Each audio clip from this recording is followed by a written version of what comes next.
총알이 빗발치는 전장의 한복판. 특수부대팀 리더 권유가 하강에 성공하며 팀원들과 접선합니다. 은폐 적 통신만 교란. 왼쪽 가슴 안녕히 가시고. 이어서 저격수 데몰리션과 폭파 전문 용도사가 등장하고 고문관 털보도 작전에 합류합니다. 그렇게 고립된 털보를 구출하는 권유. 이제 건물 내부의 폭탄을 제거해야 합니다. 과감히 적진에 파고들어 방어선을 뒤흔드는 권유.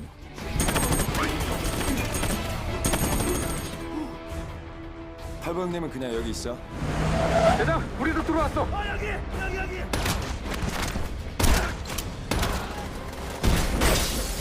왜 무슨 일이야? 대장, 함정이야.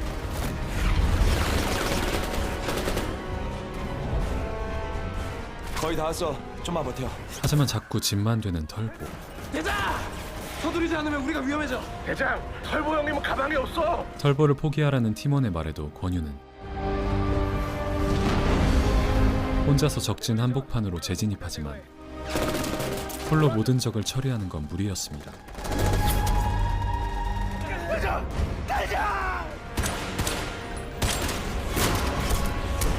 결국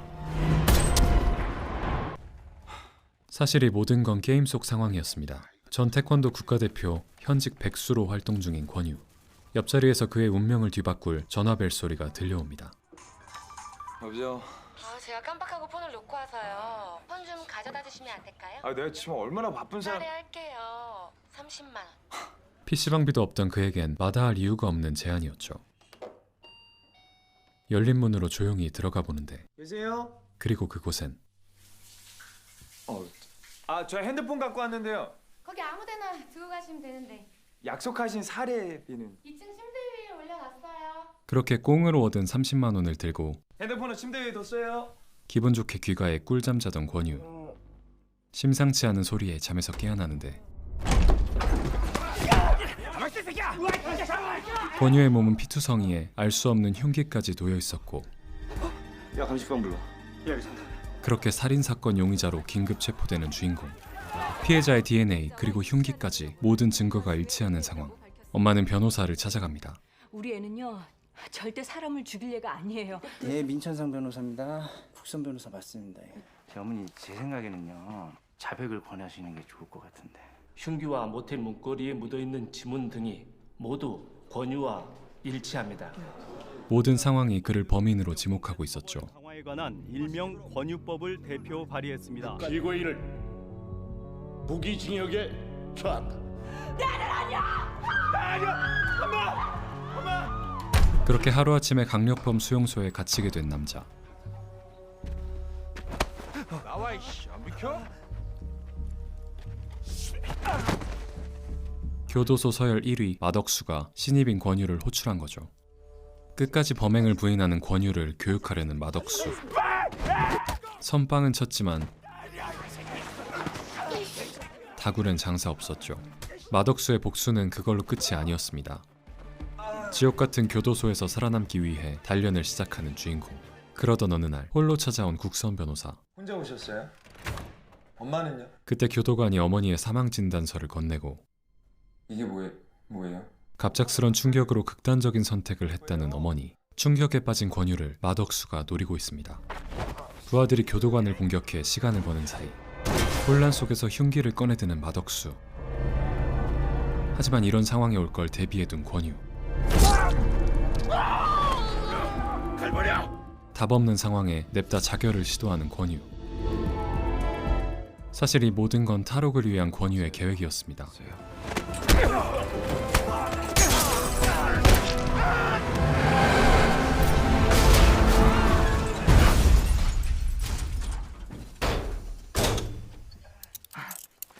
그렇게 호송 차량에서 탈출한 주인공은 누명을 풀기 위해 서울로 향합니다.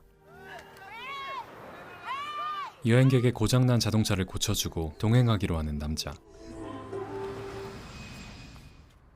We bought it for 200,000 when we first came to Korea. Now you can scrap it for. 차까지 넘겨주고 가는 부부. 그렇게 서울에 입성한 권유가 찾아갈 곳은 국선 변호사 민천상뿐이었죠. 소송 준비하던 엄마가 갑자기 자살을 했다는 게 이상하잖아요. 어머님 유품이야. 기억나지? 순간 들려오는 경찰차 소리. 자네 일 내가 어떻게든 더 알아볼 테니까 그냥 자수해. 응? 일단 달아난 권유는 PC방에서 정보를 얻기로 합니다. 대장 빨리 나가. 주인이 눈치챘어. 빨리. 게임 팀원인 털보의 도움으로 위기를 모면하는 주인공. 북창동에 있는 남양다방으로 와. 그렇게 털보를 만나기 위해 약속 장소로 향하는 남자. 다시 뭐야? 사실 털보는 음성 변조한 여자였던 거죠. 허름한 곳에 숨어 사는 그녀의 직업은 해커. 도망다니던 그에게 제대로 된 밥부터 먹입니다. 이제 한술 뜨려던 그때 등산이네 등산. 털보 형님, 우리도 밥. 난 많이. 생사를 함께하던 게임 속 동료들이었습니다.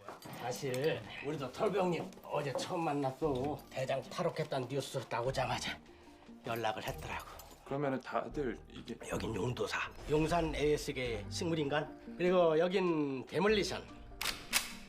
데몰리션이야. 영화 특수효과 팀에서 일해. 나는 여백개미. 그렇게 팀장의 누명을 풀어주기 위해 모인 그들. 마음 고마운데요. 나 혼자서 하는 게 거기에 늦게 합류할 2명의 멤버가 더 있었죠. 성인 방송에 털보는 이와 비슷한 누명 사건을 발견하고 근데 이 사건들의 가장 중요한 점은 결정적인 증거들을 마치 전시한 것처럼 그대로 뒀다는 점이야. 당시 CCTV에서 수상한 트럭을 포착하고 아 이거 합성이네. 대장 때 말고 다른 사건일 때도 저런 게 있었나? 트럭의 행방부터 쫓기 시작하는데 털보 형님 말이 맞았어. 현장에 데몰리션을 두고 차를 추적하는 권유.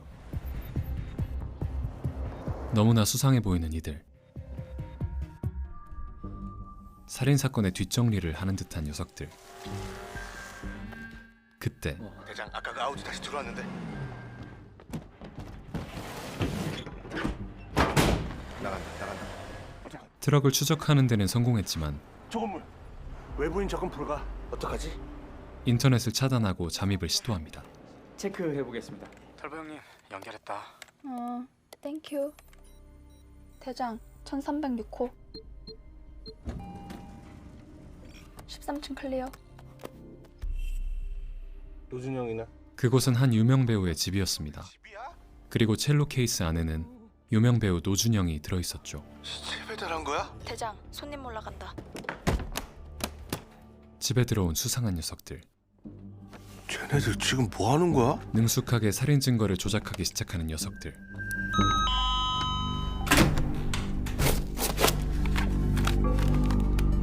권유도 이런 방식으로 조작당한 게 분명합니다. 그리고 이 모든 상황을 감시하고 있는 건 국선 변호사 민천상이었죠. 그는 가난하고 힘없는 사람들에게 부유층 범죄에 누명을 씌우는 브로커입니다. 음사롱 죽돌이구만. 이번 희생양은 술집 여직원. 이번 컨셉은 연예인을 스토킹한 룸사롱류의 엽기적인 살인 행각이다.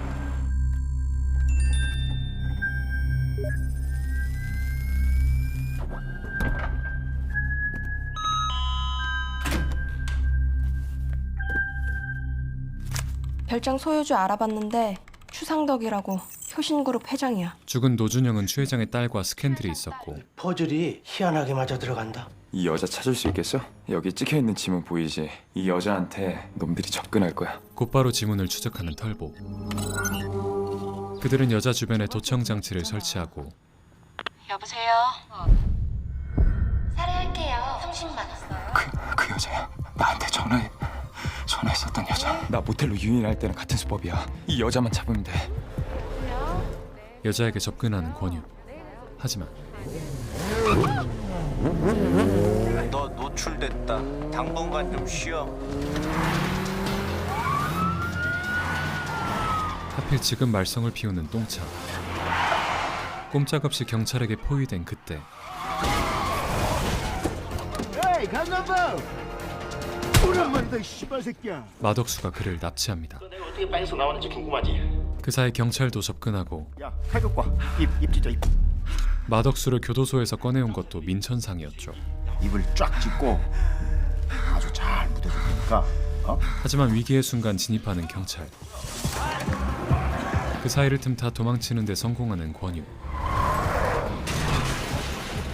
얼른 타! 빨리! 뭐해? 전파 탐지기 어머니의 유품에 추적 장치가 심겨 있던 거죠. 아 잠깐만. 그리고 그 목걸이를 건넨 건 민 변호사였죠. 어머니 유품인 목걸이를 주었는데 그 안에 위치 추적 센서가 내장돼 있었다. 아니 그 변호사 정체가 뭐래? 용도사님 혹시 그 드론 같은 거 만들 수 있나? 드론을 띄워 민 변호사를 염탐하는 일당. 진짜 저 어리버리가 조작한 거라고? 건물 내부까지 스캔합니다. 오 씨발 뭐 이런 걸 숨겨놨냐? 대형 금고인데? 아니 털보 형님이 해킹으로 빼내면 안 돼요? 보안벽을 뚫을 수가 없어. 나한테 생각이 있어요. 여보세요. 저기 문제가 생겼습니다. 왜요? 다음 조작 현장의 증거들을 망쳐놓은 권유. 지문은 다 그냥 지워놓고. 아이씨, 지금 웃음이 나와요? 내일이 뉴스 나가는 날인데. 일주일째 잠적했던 인기 배우 노준혁 씨가 끔찍하게 살해됐다는 제보를 받고 지금 현장에 출동했습니다. 거기에 살인을 저지른 회장의 딸까지 납치해 경찰에 신고해버리죠. 그 사이 마티즈를 마개조하는 일당. 그리고 태연하게 민천상에게 전화를 거는 권유. 어때 괜찮았어? 네가 하던 방식대로 한번 해봤는데. 제대로 당한 민변이 분노하는 사이 사무실에 누군가가 침입합니다. 밀실로 몸을 숨기려는 민천상. 하지만 미리 건물 구조를 스캔해둔 권유에게 붙잡히고 말죠.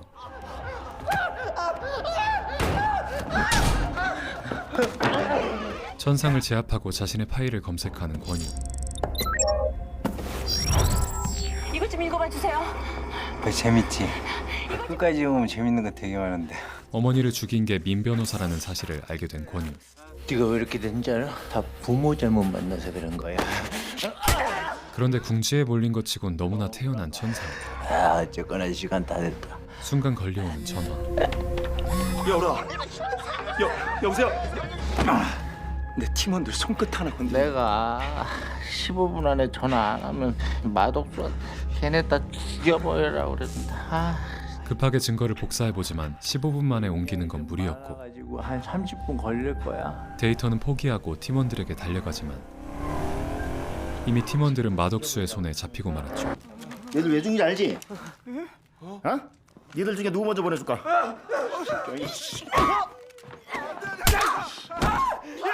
치워라 이거. 잠깐만. 오라버니가 계세요. 방아쇠를 당기려던 그때 잠깐만요. 씨발 뭐야 이거?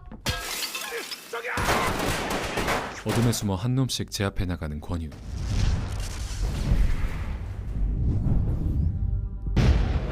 그렇게 적들을 물리치고 팀원을 구하는 데 성공합니다.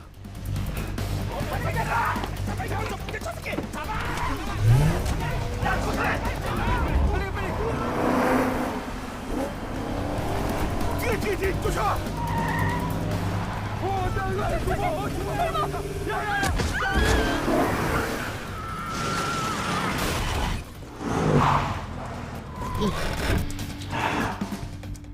일 참 어렵겠다.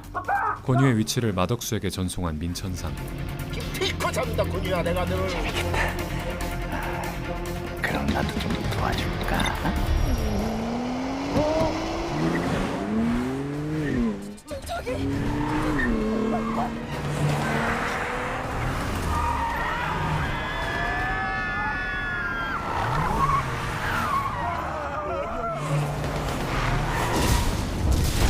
겨우 따돌렸나 싶었던 그 순간 개새끼야 우리 진짜 죽을 건가봐. 일당은 방송국으로 향합니다.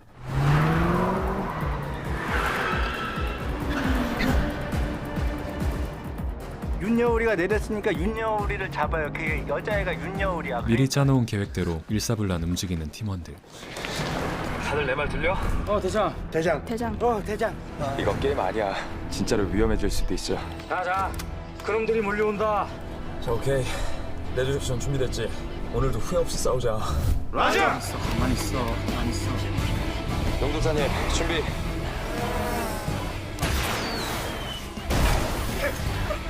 데몰리션.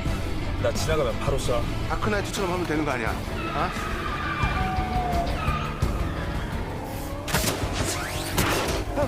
아이고 어떡하냐? 네가 큰 소리 칠 때부터 알아봤다. 반단계 준비. 털보 형님, 왜 그래? 무슨 일이야? 명아? 민천상의 자료를 해킹하던 털보가 붙잡히고 맙니다. 설상가상 데몰리션과 용도사도 경찰에 검거되고 이번에도 털보를 구하러 가는 권유.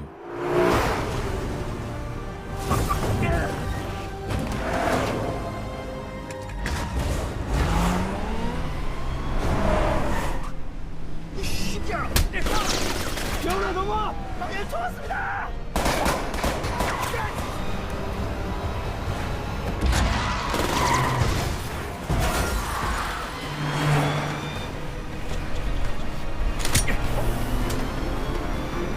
영훈아 넘어!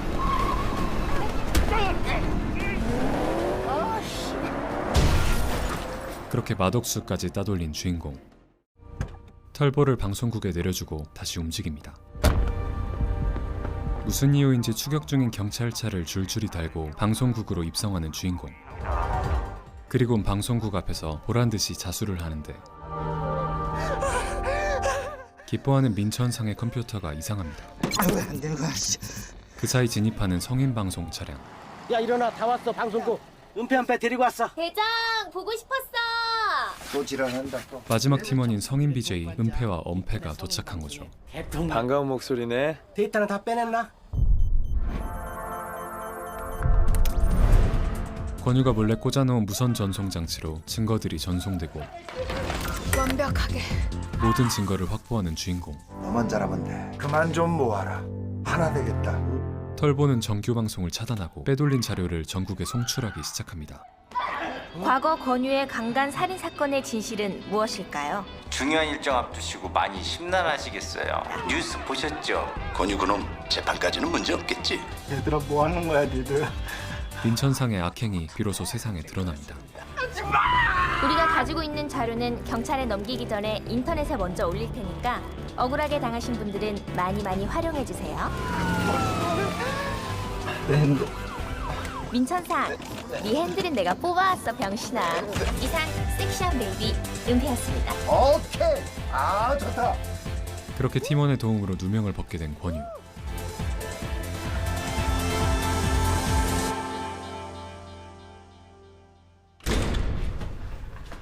박 선생, 반가워. 예요? 영화가 끝납니다. 웰컴 투 동막골의 메가히트 이후 긴 공백을 가졌던 박광영 감독의 복귀작 조작된 도시였습니다. 전작의 성공이 오히려 독이 됐던 걸까요? 연출, 대사, 인물, 스토리 어느 하나 빠짐없이 감독 혼자만의 세상에 갇혀있는 공허한 독백극을 보는 듯한 기분이었습니다. 생각 없이 단순한 오락 영화로 보기엔 더할 나위 없이 좋았지만 생각을 하면 할수록 어이없어지는 그런 전개가 기분을 참 묘하게 만들었습니다. 유난히 긴 이 영화의 나무위키 논란 부분만 보더라도 이 영화의 현실성과 개연성에 대해 얼마나 많은 분들이 감론을박했는지 알 수 있죠. 하지만 일반적인 한국 영화에서 좀처럼 보기 힘든 스케일의 세계관과 조연까지도 힘을 준 고급스러운 캐스팅, 자본의 힘이 느껴지는 액션과 CG만큼은 훌륭한 볼거리였고 결과적으로 손익분기점 300만 중 250만에 도달하고 추후 VOD 판매로 본전은 찾았다고 하니 무척이나 다행이긴 합니다. 화려한 볼거리와 지창욱의 얼굴이 장점이었던 영화 조작된 도시 소개해드리며 오늘 영상 마치겠습니다. 오늘도 긴 영상 함께 해주셔서 감사합니다.